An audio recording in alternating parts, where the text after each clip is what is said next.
Hey guys, welcome back. We are here again at CrossFit Garage. I am Andy McCann, the owner of the gym, and a couple other businesses, some that are still around and some that aren't.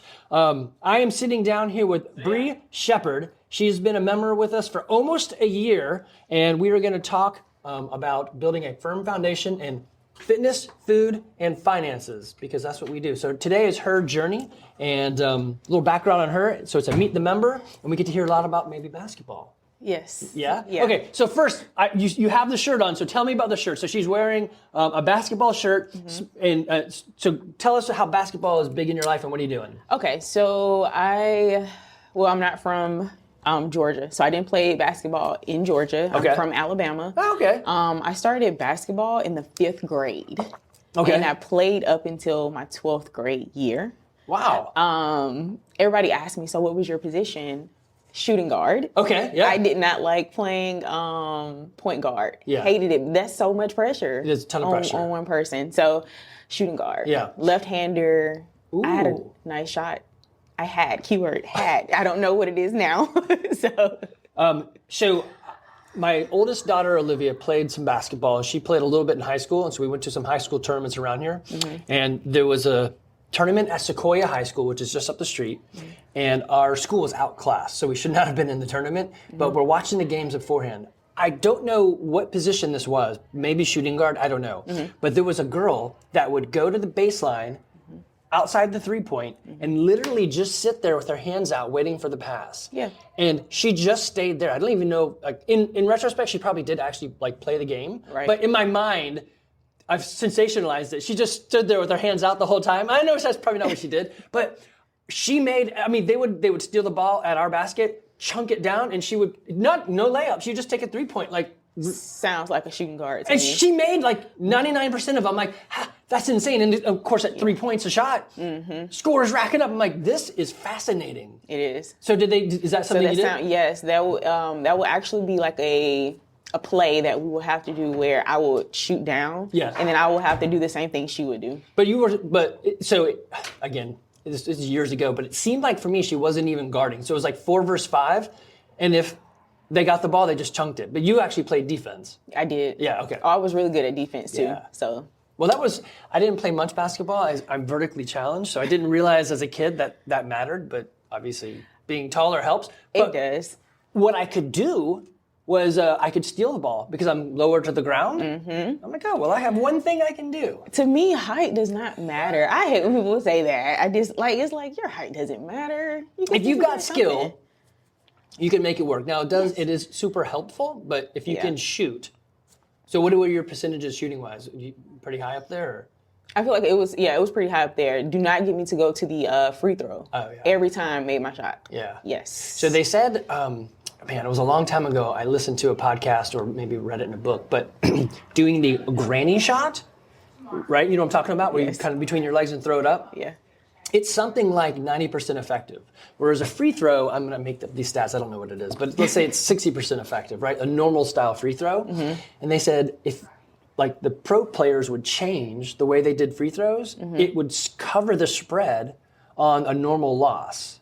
You're like, what? So if the losing team did granny shots, they would actually win based on normal like spreads and stuff. Right. But nobody will do a granny throw. Heck no. Yeah, I would. I mean, I'm into winning, so like it would also, especially today, it would you would get some social media like blow ups. Yes, you would. You would get made fun of for sure. Yes. But also, if it worked, My coach would probably still put me on the bench and then make me run at practice. probably so. Like, why can't you just shoot? Yeah. So Right. what was is it the routine? Okay, you had too much time to think about what you're about to do, versus like. If you're a shooting guard, you basically get the ball and you shoot, right? So was it like your form had to be on. So why was you didn't free have throws any- so tough? I don't think free throws were super tough. So when it came to my free throws, I was always making those. Okay. Is what I was saying. Like those were. Oh, you were in. Yes. Okay. With 3 points, you don't have time to think. No. You don't have time. So you kind of got to like chunk it up there. Right. But with a free throw, you actually have time to sit there and calm down and think. Right. And get your form correct and then shoot. When I coached some basketball because my kids were into it. I'm like, if you're into it, then I'm into it. And if you need, like, when we need a coach, and everyone stepped back, I'm like, oh, I guess, did I just step forward? I don't know. So I coached some basketball here and there, and these kids would develop these elaborate routines for the free throw line. And I was like, look, if you're not making 70% of your shots, no elaborate routines. You can dribble, and then shoot. Don't like spin the ball, bouncy to bounce. It's around. I'm like, I had this one kid did that little like spun, but he didn't spin it enough, and it didn't come back. Yep. And they're like, what do? The ball is sitting over the line. And I'm like, I actually don't know what happens here. And so everyone was just looking, and we're like, and so finally the guy stepped over the line to get it, and the ref's like, yeah, that's your shot. You can't do that. It's I'm like, fascinating. See, I did not know I've never seen it happen. I did not. How would it get back? I don't know. So did you have a routine? Did you have like a specific? You know how some people, like you said, they'll bounce the ball? No. When the referee will bounce it to me, that's my bounce. Yeah. And I'll form and then shoot. Oh, I love that. Yes. Yeah. So I would tell kids to close your eyes and shoot, and they would make it more often than not, and it's the muscle memory. Mm-hmm. Yeah. Yeah. Which is kind of weirdly, we're at a CrossFit gym, and a lot of things we do are muscle memory. We train and we practice and warm up. So there is some carryover to this. This is probably why you're good at these movements. But so you said you're originally from Alabama. Yep. So Roll Tide or War Eagle? Ew, do not say War Eagle to me. Everybody assumed that because I'm from Alabama, it's War Eagle, and I'm just like, well, I said Roll Tide, right? No, I appreciate that, but some people go straight to War Eagle, and I'm just like, you better not. Did you grow up closer to one of those schools, or? No, actually. So I'm from Opelika, Alabama. Okay. Which is, you know what, actually, I'm a little bit closer to Auburn University. Mm-hmm. I graduated college from Auburn University, Montgomery. Oh. Which is the branch off of Auburn University. And you don't like War Eagle? No. So you went there and you're like, no. Because it was more so of like, they were the War Hawks. Oh. And not War Eagle. Okay. So. Interesting. Yeah. So I went to a game with Olivia, and we accidentally, or somehow, sat next to the box where they let the eagle out. And I said, oh, look, it's Swoopy the Hawk. And she's like, don't ever. So she's there right now. And I guess I'm a fan wherever my money's going. I'm like, hey, go UGA. And I'm a Georgia Tech guy. So I'm like, whatever, UGA and Auburn, yeah, you go for it. But Georgia Tech doesn't have, their sports aren't always notable. Yeah, so not much to cheer for. So you ended up making it over here to Woodstock. How'd you end up over here in Woodstock? Well, I started in Hiram, Georgia. I have family up here, and my aunt stayed in Hiram. So moved up here and stayed with her. I've stayed in Temple. I stayed in Marietta. And now I'm here in Woodstock. Okay. Yeah. And you said you're not too far from the gym, so that's pretty good. No. Makes it easy. Yes. So I tell people a lot of times, if they're trying to find a way to break into health and fitness, close is easy. Mm-hmm. And the closest thing you can do is just go walk. Do something. Yeah. But when you want to start leveling up, like, make it convenient and make it doable. Like we had, since we've been around for so long, sometimes people will say into their phone, like, CrossFit near me. And so I'll get a call. I'm like, well, where are you from? They're like, I'm in Rome, Georgia. I'm like, yeah, so Google or Siri or whoever may think an hour is close, but we are not close. You're going to pass like 400 CrossFit gyms. So yeah, that's the first thing I did when I was looking for CrossFit gyms. Like, I need something that's close.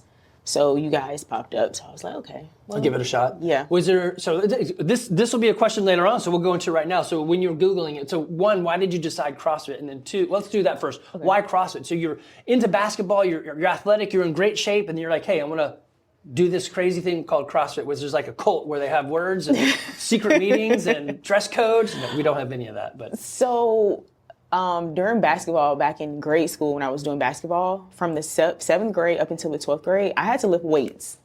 Like while everybody was at PE, I was in the weight room. Like we had to do it for basketball. So I was like, when I left college, of course I tried to work out on my own. Yeah, no, didn't work out. And COVID hit, and I was going to a store, came back, and I saw the word CrossFit. So I'm assuming it was another CrossFit gym. Probably, yeah, I don't know. I think it was a CrossFit gym. So I was like, CrossFit, what is that?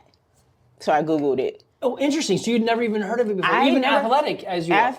Athletic, never heard of CrossFit. So I was like, Fascinating. let me Google and see what is it about. And I was like, oh, okay. So what I think I can do this. if you did you do some reading, or did you look at some YouTube videos, or what led you like, oh, this is interesting, I'm going to go down the rabbit hole? It was more so like a little reading. Okay. And I was like, okay, I think because I did weightlifting, I think I can do some of this stuff. Yeah, and you move really well. So when you were doing weightlifting for basketball, what types of lifts did they have you doing? You know, like the basic, like your bench press. So your power lifts probably. Yes. Deadlift, back squat, bench press. Yes, had to do those things. So I was like, okay, well, let me see if I can do CrossFit. So I sort of ran track at Georgia Tech, and that's where I got introduced to some of the Olympic movements. And they didn't have a coach to coach us. It was basically look at this sheet of paper, and this is kind of how you do it, and just kind of do it on your own. But anyway, I got introduced to the snatch, and I thought, ooh, this is actually fascinating. It's very athletic, yet I'm lifting. So it was a combination of those two things that I'm looking for. I want to lift something heavy, but I also want to increase athletic power or prowess. So could I go back in my wrestling days or pole vaulting days, I would have said do CrossFit. Of course, it wasn't around back then. And if I couldn't have done that, I would have said spend more time in the gym doing snatches, because, man, the amount of athleticism you develop or neurological adaptation from just doing these movements, it's fascinating. Okay, so you're reading and you didn't even watch any videos. No, I'm just like, okay, CrossFit. We're gonna do CrossFit.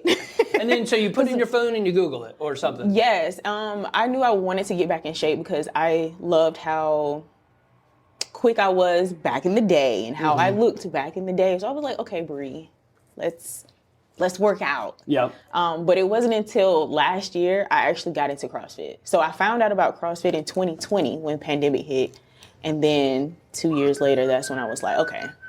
Yeah, I gotta do something. Yeah. So that slowed us all down with the. It was kind of funny. We stayed open as long as the governor's edicts said we could, and other people were shutting things down way sooner. But if you actually read all their stuff, and there was a funny one in there, snuck in the middle. My 16-year-old, there was if you turn 16 during this time period, then you can just email us and we'll just give you a license to drive. And so I printed that off and I gave it to him, and he read it and he's like, "Is this saying what I think it says?" I'm like, It was a lot of legalese words. I'm like, it actually does say that. And he's like, so we emailed him and got his driver's license. That is crazy. Without taking a test. I'm like, you still need to go do this eventually one day. He's like, no, I don't. They made him go back and finally take the test. But yeah, that was weird. So many oddities came out from then. Yeah. So you started back in here and you said, hey, I'm going to give this a shot. How when you started with us, we probably had our ramp sessions by then. So you did some one-on-ones to start? Yeah, with Jamie. Okay, good. So tell me about that. So were you nervous? Were you excited? What was the idea? Like, what was going? So let me back up. Many people find themselves in your position. Hey, I feel like I'd like to get back what I used to have. How do I do that? Right. CrossFit is a great way to shortcut the process, but many people are FUD, fear, uncertainty, and doubt, right? They're not sure about this stuff, right? So did you feel those same sort of feelings too? Heck yeah. Yeah. Honestly, it took one person to kind of motivate me to actually do it. And the only thing she only asked me a question, which was, so when are you going to start? I was like, Nice. Crap. She remembered me telling her that I wanted to do CrossFit. So honestly, that same week I was in here talking to Jamie. Wow. Yes. That is some good motivation. So I was definitely nervous because, again, like I haven't worked out since high school. Right. So I'm like, oh God. So I was nervous. I was nervous when I came in here. Okay, so most people that come to us haven't done anything for a few years. For you, maybe not as long. I think we've had people, it's been like, they'll tell us, hey, it's been like 20 years since I've done anything. So could somebody come in here that hasn't done anything and start with us, or do you need to go like jog on your own beforehand? Let me say it a little bit different. Were the one-on-one sessions done to your level? And so that you're like, yes, I could do this. And I walked away from the one-on-one session feeling like, oh, that was pretty good. Yeah. Yeah. So that's good. So we purposely make sure that, so a long time ago when we started back in 2008, it wasn't like that at all. It was come in here, lift heavy and throw up. I mean, there was no like prep work. Here, let me hit pause. Oh, no, there, stop. So we're also doing some plumbing work in here. So this is real life. That's what happens. So, We threw to the wolves, not really thinking that was a problem, but in retrospect, that was terrible. So what we've tried to do over time is build up a program that allowed for more stickiness. And what that usually meant is we need to overcome that fear, uncertainty, and doubt. And one way to do that is to put you one-on-one with a coach, either like around a class or after or before or something, so you can kind of see what's going on. But then they're also focused just on you. Right. And you're like, well, my knee hurts, my hip hurts, my elbow or whatever, like, or I can't do this. And so they get to like literally help just you. Let me hit pause again. All right, so the bathroom is getting fixed. We've got this weird thing where it has a water hammer. So after a certain number of flushes, it starts like wiggling the pipes aggressively. And so they're fixing all that for us. So yay, we'll have sounding toilets? I don't know. All right, so I love that. So having somebody to keep you accountable is great. I think the step you took that many people leave off is telling somebody else your goal. And then that other person becomes the pressure you might need. So if you don't have somebody in your life, you can do that too. One thing we suggest is tell the world, like put it on social media or something, right? Text your family group and say, I'm going to start CrossFit. And then they're eventually going to hold you accountable to it, right? Right. So that's awesome. So you did that without any prompting. What has been, so you did the 5 sessions, you get into class. Going into class, what'd you think? What was something interesting about that you experienced during class? What is something I learned, or I didn't know that, or? I mean, I was still nervous, Yeah. for sure. Honestly, the lifts, there were certain lifts I did not know about because again, I only did like, I guess I call it basic weightlifting. Yeah, it's the power lifts. Yeah, I it's only did those. So monostructural, deadlift, back squat, bench are the typical lifts people will do, and they don't touch any of the other ones. Yeah. So we get that a lot. So yeah, it was the lifts. I was like, wow, I didn't know that was out there. I didn't know about that lift prior to me coming into here. So when you come into a class, then like this would be good for other people that may either not have known this or maybe they're researching CrossFit. So you come into a class. Tell me from your like walkthrough or your ideas. What happens in a class? You show up and then what? What do we typically do? What does a class look like? If somebody says, "Hey, describe a CrossFit class to me," what does that look like to you? Like what we're about to do. So yeah. So is there like a warm up and then coaching and all that of course. stuff? So thank God there's a warm up.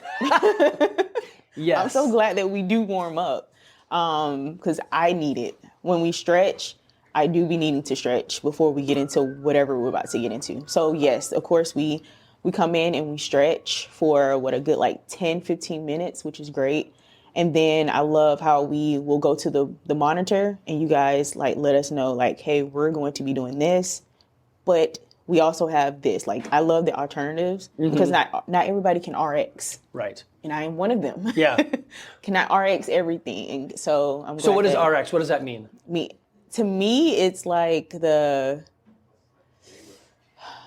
It's the numbers on the board, right? It so is. It's doing it as prescribed. Yes, Yeah. there we go. Yes, it's doing as prescribed, but unfortunately, I sometimes need the... Yeah. So here's the secret. So after 16 years of doing this, RX doesn't really mean anything. It's just a guidepost for us to put out there to say, okay, this is kind of what we're shooting for. The real thing you want to do is the intent behind the workout. So for example, let's say we're biking for 20 minutes. You could just bike for 20 minutes. Or I could say, for 20 seconds, you're going to bike as hard as you can, and then 10 seconds, you're going to rest. Totally different workout, right? It is. So it's the intent. So am I, like the other day it was just bench press. And we're really working on getting stronger into bench press. Take your time, do slow lifts, right?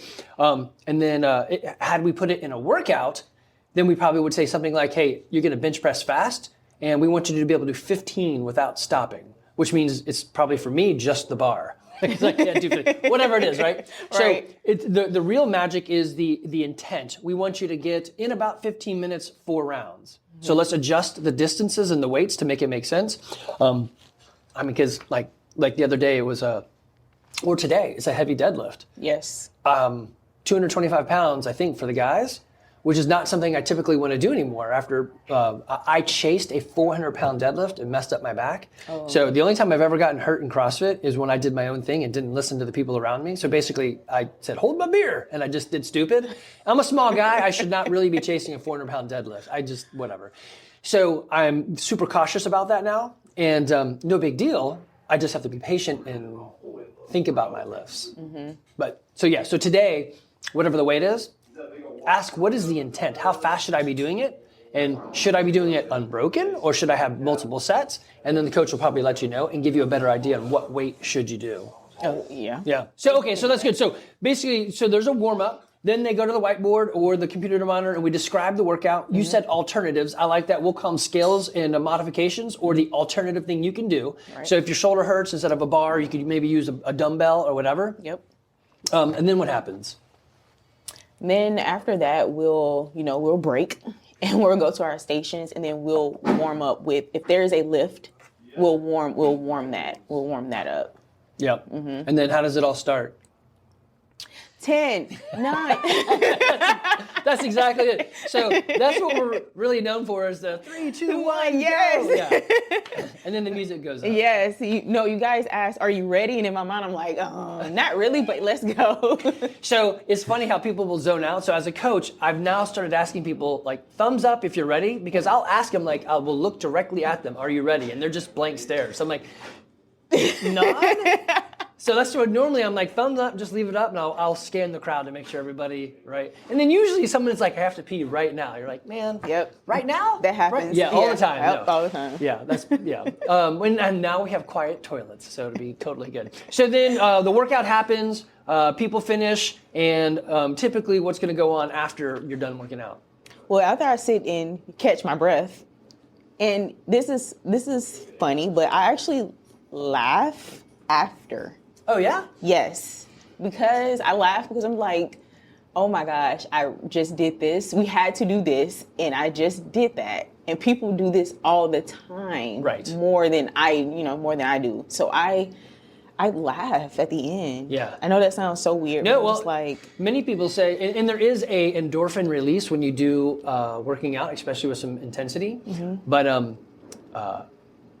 if you ever watch Ebony and I, like in the middle of a workout, if there's a good song on, we'll actually like dance in the middle of it. So I'm like, whatever, that's fine. It's what we do, right? So she's hilarious. She's a morning girl, so you have to come usually about 7:30. But okay, so what do you do when you're done with the workout? Do you log your results or do anything with that? yes, I for sure log my results because of course I'm pretty sure, or I feel like we're gonna come back to the same workout. So I do want to know, like, okay, at this time I did 95. So let's see if I can do 100. That's right. Like, that's always my goal when I come in here is to, if I see that we did bench press the other day, and I did like 90. Okay, Bre, well, let's shoot for 95. That's right. Let's shoot for something higher than that. So I have found, similarly to you, I have found 16 years into it at 50, my strength isn't necessarily going anywhere, but weirdly, my blood work just came back and my testosterone doubled. So I went from like 400 to 900. I'm like, how did that happen? I'm older. What?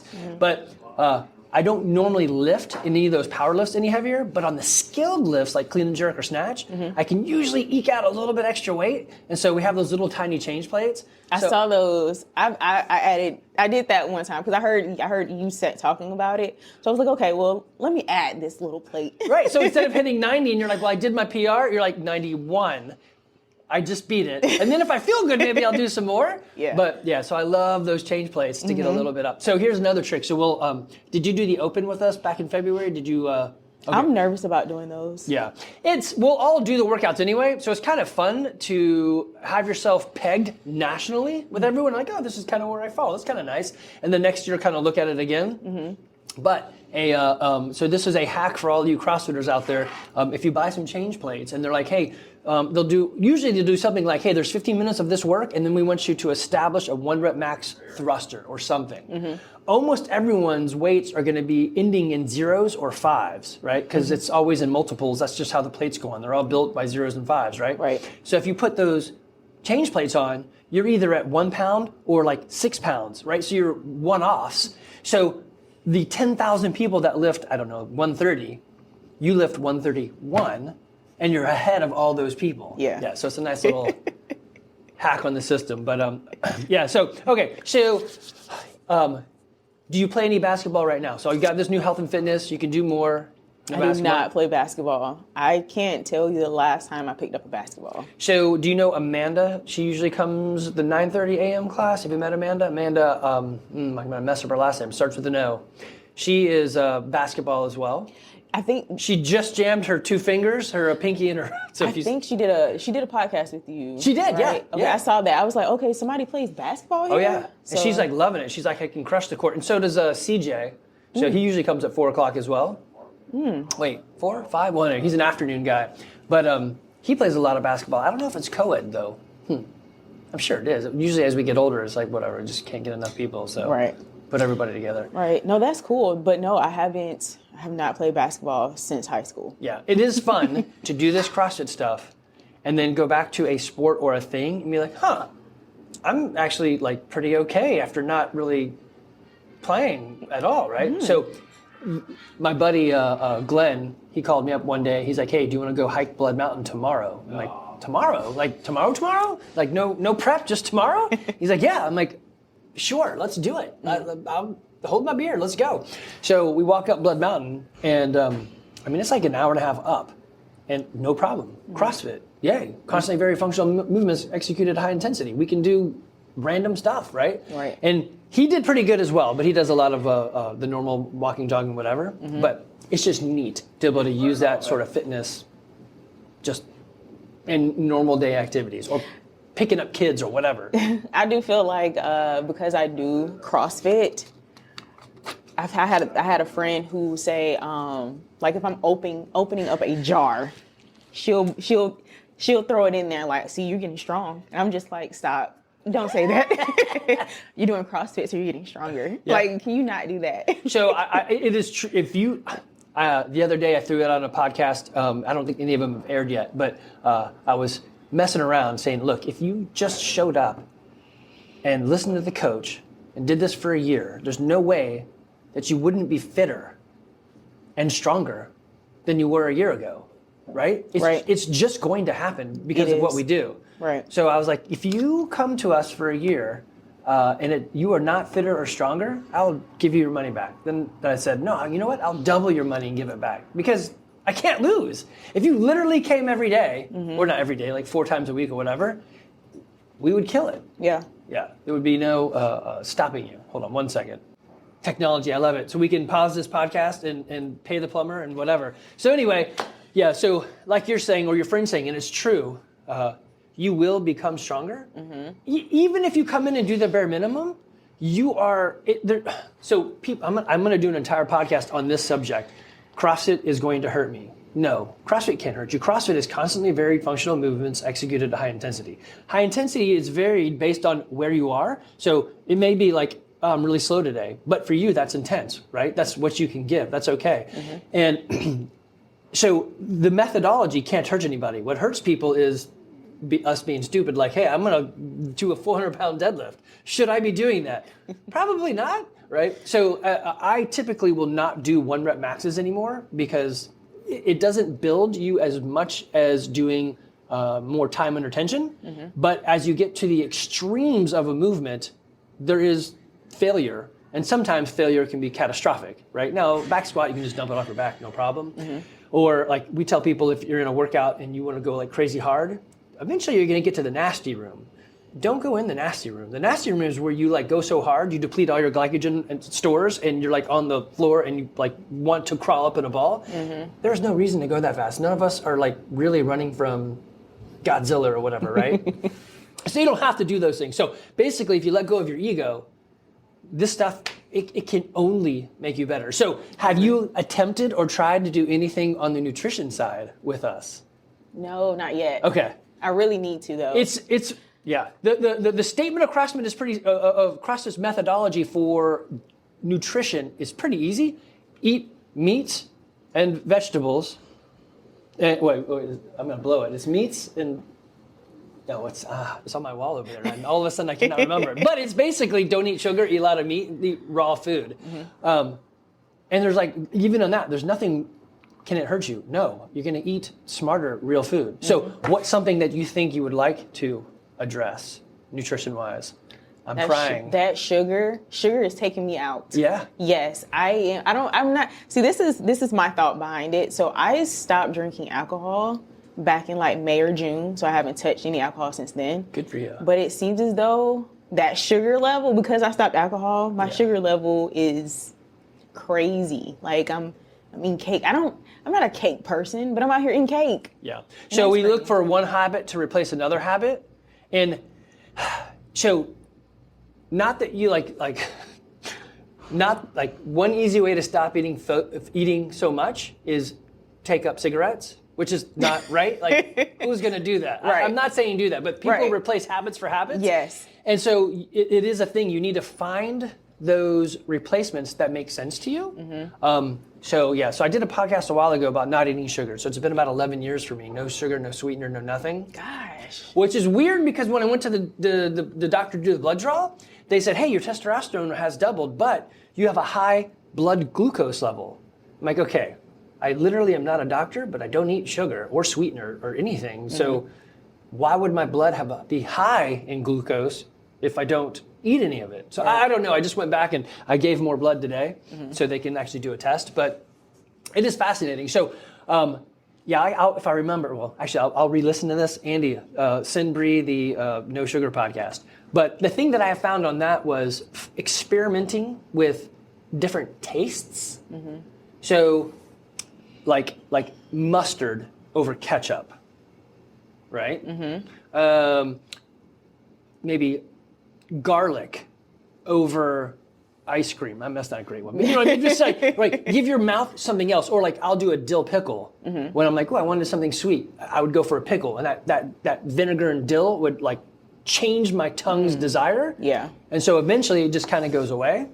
Okay. Yeah. Yeah, I definitely need to figure something out. Yeah. Because I don't like the fact that I'm intaking so much sugar than I would normally intake. I don't like that. Well, and so, yes. There's a couple reasons I landed on no sugar. One of them was if you look at almost, I would say 99% of the nutrition plans or diet plans or whatever, those plans that you can, whatever, they're all going to agree, either reduce or eliminate sugar. So I'm like, all right, well, whatever, I'll give it a shot. I thought about eliminating it completely. Yeah. But I'm in therapy. Yeah. My therapist was like, try to reduce it first. Right. I always talk about do something easy. Don't go into it just saying no. So everyone should have someone to talk to, so good for you. Jamie Thomas just started Fox Oak Counseling to help people, right? Everyone should talk to somebody. I've got people I talk to. My group is more, well, whatever.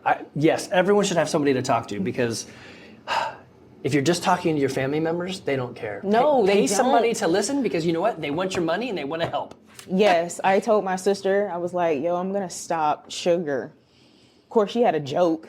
Like, she didn't take me seriously, so I was like, okay, well, I'm not telling you anything. Right, So that's right. I told my therapist. That's right, you tell them. So yes, always have someone to talk to. And then, have you ever heard of that I don't know if it's a process or it's a methodology called 75 hard? Never heard of it. So there's this thing, it was a kind of like pickleball is a rage right now. 75 hard about 2 years ago was the rage. And for 75 days, you do these like 13 hard things. I forgot exactly what they are. But I am not a fan of 75 hard because doing too many hard things, it's like, I want you to make 100% of your free throws. And that's nearly impossible. I mean, you're going to fail, right? And so rather, like, we know that if you want to make free throws, you need to get out and make free throws. Just get out there and keep shooting, right? Right. So I would say, give me 10 minutes of free throws would be a better thing than make 100 in a row. Because 10 minutes of practice is doable. 100 in a row, I mean, it's eventually going to miss, right? Right. So on the sugar thing, I think like 10 easy is really what it should be called. And those are the things you do. You just take a little bit and you journal it. Like I'm finding that I eat, I don't know, I'm making this up. I'm eating cake at 9:30 at night. Okay. So you write the who, what, where, when, and how, what's going on in that moment. And then you start tracking that. Like, okay, so maybe it is every night at 9:30. Or maybe your sleep schedule gets messed up and it's like 10:30. And you still want the sugar. So you're like, okay, it's not 9:30. It's something that's occurring, right? And so then you start to identify, is it, my friend that came over? Is it the time? Is it the movie I just watched or whatever? And you can identify what these things are and either change the environment or change I guess you could change the food. Like, okay, let's go for a pickle. Because nothing is not as satisfying as putting a pickle in your mouth when you want cake, right? Like, that's not working. But that's a worthy goal. That's pretty awesome. Coach Lara does our nutrition, and her big thing is habit-based nutrition, not let's cut out all your calories. And I love that because habits you could do forever. Yep. Yeah. Okay, cool. So any other health and fitness goals that you have going on right now? I love the no sugar. I feel like my protein intake could be a little bit better. Yeah, like, what do you eat? Before CrossFit, I was not concerned about my protein intake or none of that. Most people aren't. Yeah, but now it's like, okay, Bre, you need to get this in, this in, this in. When do you first eat protein in the day? In the morning time. Okay, good. I believe in do not skipping breakfast. Yeah. When I skip breakfast, I'm a Yeah. beast. Do not bother me. So what's your protein choice for morning? I like scrambled eggs. Okay. I'll do like scrambled because I work from home a couple days out of the week. I'll try to make breakfast, which is like scrambled eggs and bacon. Yeah. So the funny thing is, like, I'll tell people, like, I typically will start with a thing like don't eat at a drive-thru. If it's at a drive-thru, don't eat it. I'm not saying don't eat a chicken, egg, and cheese biscuit. But I am saying make it at home. So if you can make your own food, you know what's going in it. You know what's in your scrambled eggs? A scrambled egg. Right. And if you want salt or pepper in it, guess what you can put in it? Salt and pepper. Salt and pepper. Yeah. But I actually cut out fast food. Oh, nice. That's a huge one. Good for you. So let me say this. Yeah. I would say probably like 1% is like Chick-fil-A or Panera bread. Yeah.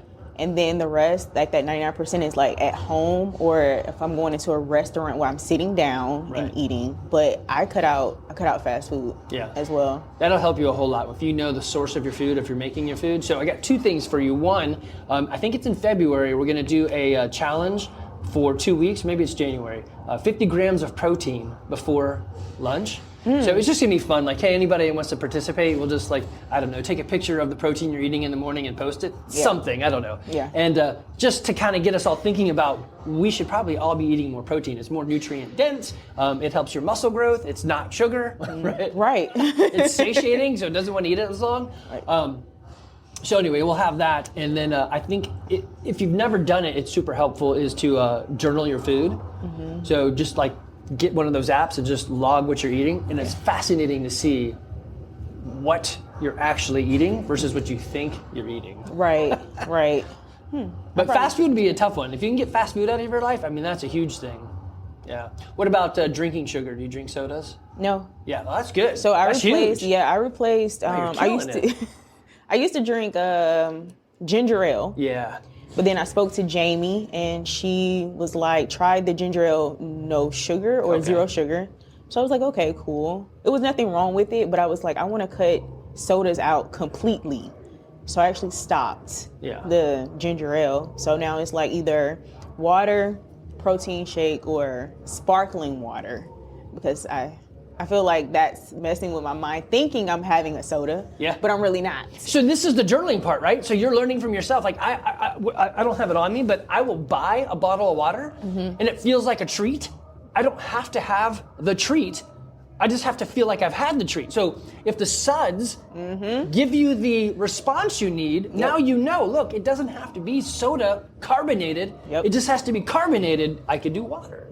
And that's the beautiful thing when you start learning yourself, right? So I'm ashamed to admit this, but as a guy, there's a lot of things I'm just dumb on, or maybe it's just me, but I really didn't know that ginger was like an herb or a root. And so it was like ginger ale. Yeah, when you have an upset stomach, you drink ginger ale. That's just, right? I don't know, Canada made it. Canada dries ginger ale. Duh, ginger is a root and you can make whatever you want out of it. So there is ginger tea. Duh. I'm like, okay, so these are the things that I use to experiment on my tongue. Like, okay, well, ginger, that's something, okay, I thought it was just a soda thing. And you can like get the ginger if that's what you want without all the other stuff just by doing teas. Which is like this right here. I got the Starbucks. It is just black tea. It's their English breakfast, whatever it's called. I love black tea. Nothing in it. And so it's just a treat, right? Evie drove me to school because she's 15. And she's like, can we go to Starbucks? I'm like, we can, but you cannot drive this truck through their drive-thru because it doesn't fit. So we need to park somewhere else.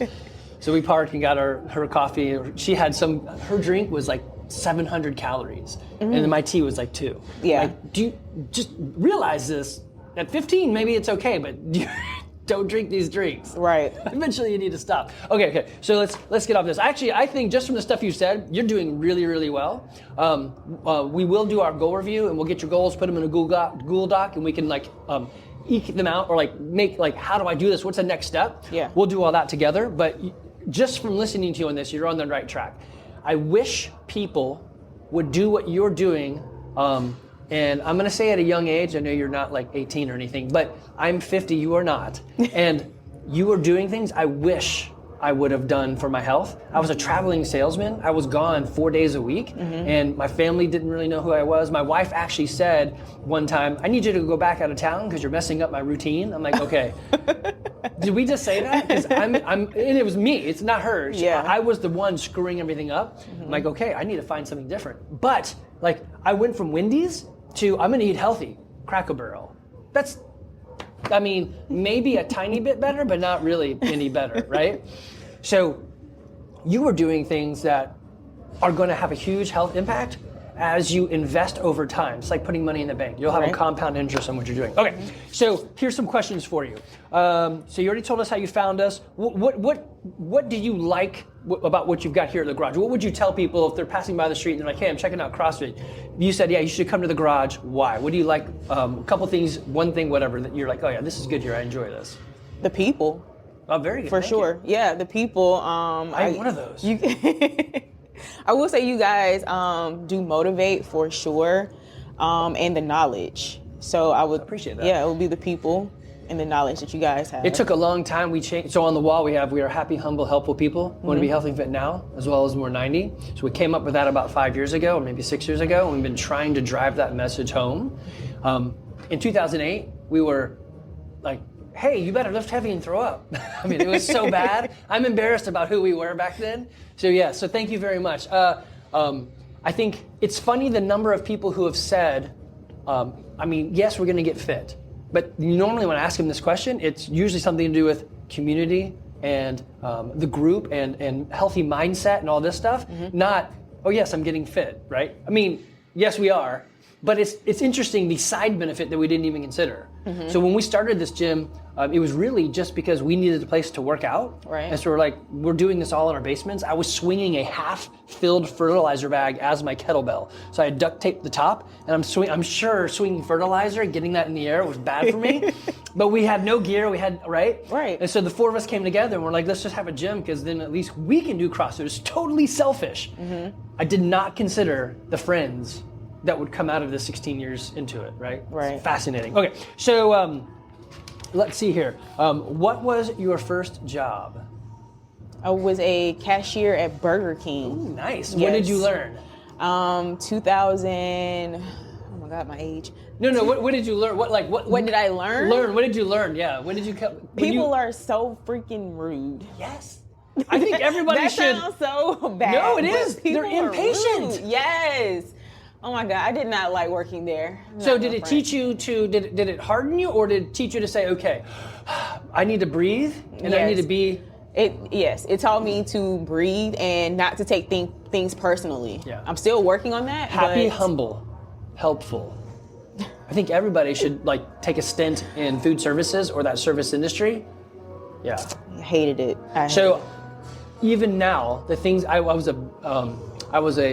bag boy at a grocery store, and then became a cashier. It was Big Star, but nobody knows what that is. They're gone now. It's Publix. But you learn. You either crack under it, or you're like, okay, I'm going to be a better person. Yeah. So now, whenever we go to the store, so Evie and I went to get. She's curling her hair, and she's looking for these. I don't even know the words for it. She's like, the things you put in your hair. I'm like, look at my hair.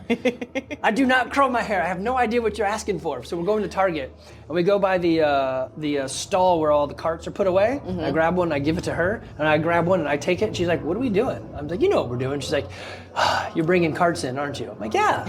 Right? Be the nice guy. Bring a cart in. We're going in. Right. All these carts are out here. She's like, so slowly trying to teach my kids through action that you don't have to be that person. You're right. We can take a deep breath. Yeah. So, that's true.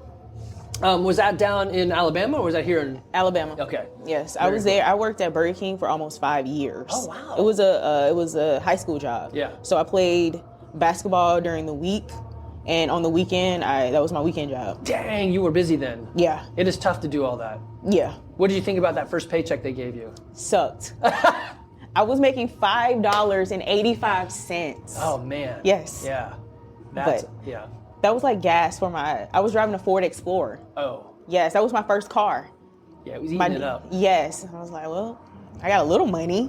So the thing that tripped me was at Publix for lunchtime. Well, it's the grocery store was Big Star, but so I would go and get food and eat. But I'm a teenage boy, so I ate a lot of food. I'm like, dang it, this food right here cost me like 3 hours worth of work.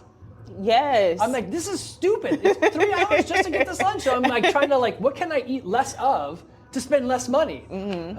Okay, so what is something that your parents or grandparents taught you that you find super valuable now? I would say saving. My dad. Yeah, my dad taught me saving. He didn't like verbally teach me, it's what I saw him do. Oh. Yes, nice. Like he would have a bank in his room. Keep talking. I'm gonna see if this door is shut. It sounds loud. He would have a bank in his room, and I would see like him put money in there. Okay. So I was like, okay. So as I grew up, I have a bank of my own, like just a bank. And if I break a $20 bill, whatever money I have left over, I put it in that bank. And I ended up saving like over $1,000 by doing that.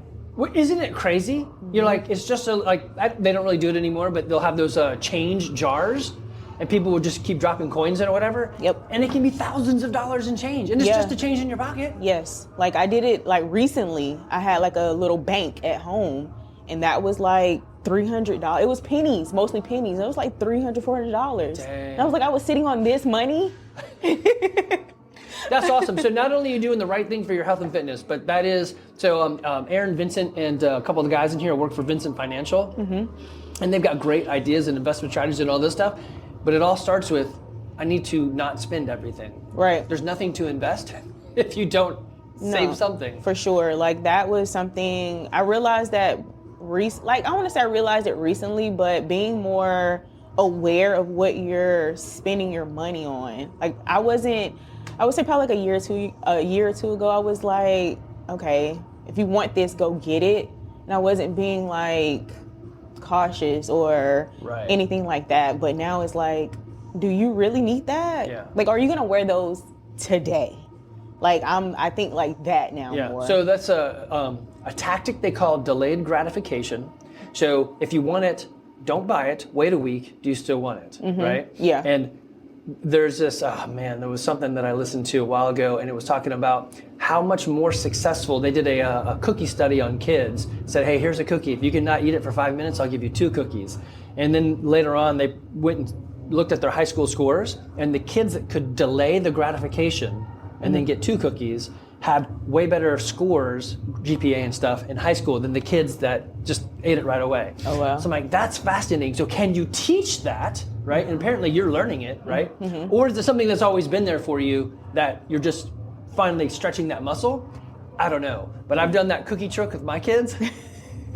They still talk about it. They're like, yeah, remember when Dad did that thing? We put cookies and they were fresh and all the milk and the steamy cookies?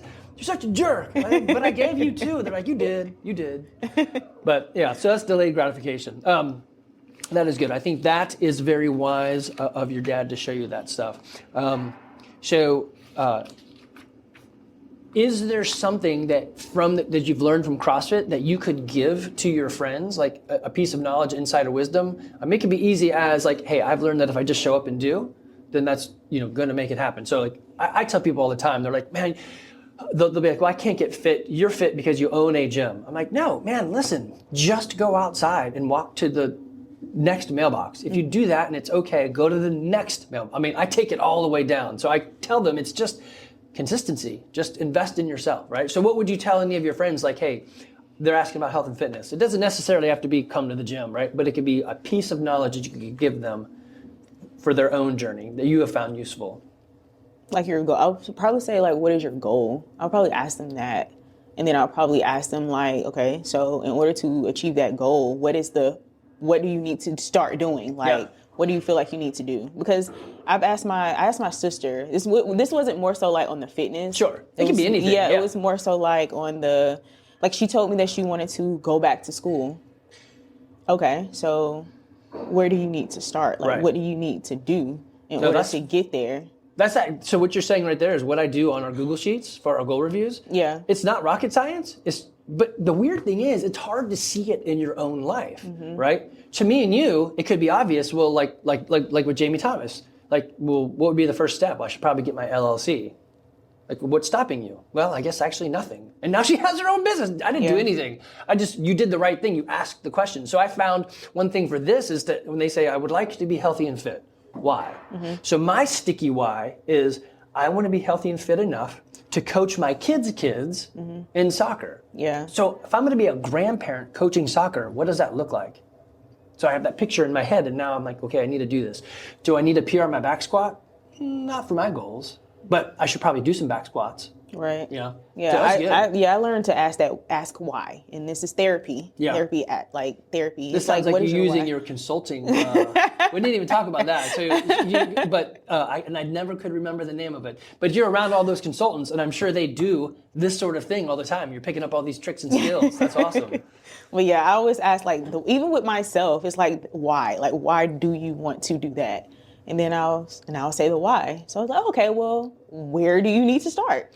So the stickier the why, the better it is for you, right? So we had a guy in here. Hopefully he'll get on the podcast and tell his story. So I'm not going to say his name, but he just came back and said, hey, I got my blood work back. I was pre-diabetic and got my blood work back after 6 months of CrossFit, and all the numbers have dropped or moved to the right direction. I'm like, dude, that is awesome. Let's share it. And he's like, no. He didn't say no. He said maybe. But I'm like, you just, what's your why? And if it's super sticky, hey, the doctor said, it doesn't get very more stickier than that. Or my family or something, right? Right. So yeah, that is awesome. That is wise. You are definitely wiser and making better choices than I ever did. So keep doing this and you will be crushing it. So we used to have that billboard right over there and it said CrossFit Garage right here, and there's an arrow. Nobody ever saw it except for Danny. I think Danny saw it. If you had that billboard and you could put any message to the world out there, it doesn't have to be health and fitness. It could be a motto for life or whatever, San Dimas high school football rules. It could be anything. What would you put on that message for all the people on 92 to read and see?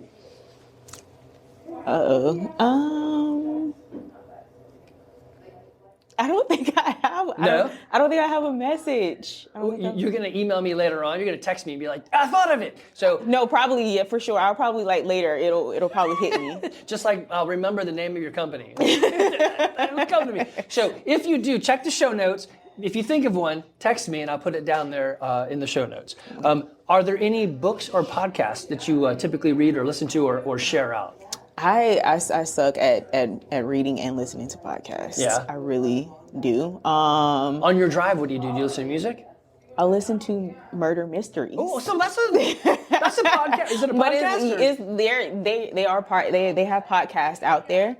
But yeah, I'm into like murder mysteries. So I would say, bye, Jamie. About 90% of the people that I ask that question to say true crime. Yes. Is what they're listening to. So that's obviously, if anybody out there wants to start their own podcast, true crime. Go for it. People are going to listen. Yes. So we would watch the TV equivalent to those podcasts are like 60 minutes, like whodunits or whatever. And so it's fascinating. My wife will sit down to watch them. I'm like, I'm not watching that. And next thing you know, I've sat down for an entire hour watching this show. It's so interesting. It is. Very cool. So any particular of those podcasts, or you just find one that catches your interest in? Yeah, just, well, I more so do YouTube. There are like a few people on YouTube that I'll sit and listen to. Okay. I think Eleanor is her name, and who else? Danielle Christie. Okay. I think is her name. I'll look those up and put a link in the show notes if you guys want to listen to many of these. So when they do it on YouTube, I do a lot of podcasts. My brother watches a lot of YouTube, and he has it just going on in the background. Yeah, I can't do that. It'd distract me. Okay, so you have it going while you're doing things. Yeah. Okay. Is it visually like they're showing you the crime scene, or is it just the stock pictures or people talking? No, unfortunately, YouTube will not let them do that. So a couple of them, or 3 of the females that I watch or listen to, they're doing their makeup. Okay. I'm not a makeup person. So I'll sit there and I'll sometimes sit and look at them doing their makeup because it's interesting. But I'm more so like listening to them. Okay, very cool. So so I know like Jamie Thomas who just walked through. She said, "I don't do podcasts, but if you did your podcast on YouTube as well, I would listen to it." I'm like, interesting. So I can't do this one, but when I'm at my computer, sometimes I'll turn on the monitors or the cameras. Levi, my son, has set me up. He's like, "Dad, you're an idiot. This is how you do it." I'm like, "Man, this is so easy." In 2008 when I tried this, it was so hard. So podcast, that's good. YouTube, that's good. True crime. Any books that you like or ever recommend out? You said you don't read very much. I don't read very much. Have you tried Audible? No, I haven't tried Audible. I like to have physical books, like on personal development, but trying to read them lately has been a struggle. Okay. Like the You Are a Badass, Ooh. those versions of yes, I have all 4 of those books, but trying to actually sit and read has been a little struggle for me, not gonna lie. So I don't read very well, and I read very slowly. One of my biggest phobias is reading out loud, especially if you have the same book and you know where I've messed up. And even like I'm in a Bible study group on Tuesday morning, and we'll go around the room and everyone will kind of read off, and we all bought the same Bible. So I'm like, I told him, I was like, look, it's a struggle. I start to sweat as it gets close to me. I'm gonna do it anyway, but I legit agree.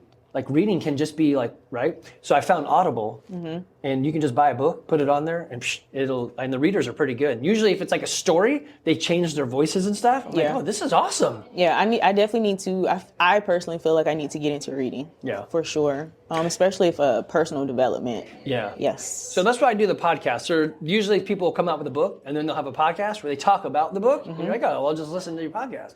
So on my drive, that's what I'll do. Or if I'm doing chores, which I do a lot of, I think I do a lot of chores. You have to ask my wife if I do a lot of chores. I feel like I do. Although they have this guy, John Goddard from the love something. He's got a love study thing that he does, John Gottman. And he said it's proven that they basically take a husband and wife or couple or whatever, and they'll put them in an apartment they've built, and they'll film them for like 3, 4, 5 days or whatever, and they have to stay there and do whatever. And by the end of it, they're like, how many of the chores do you think you did? And whatever the husband says, the actual percentage is 50% less.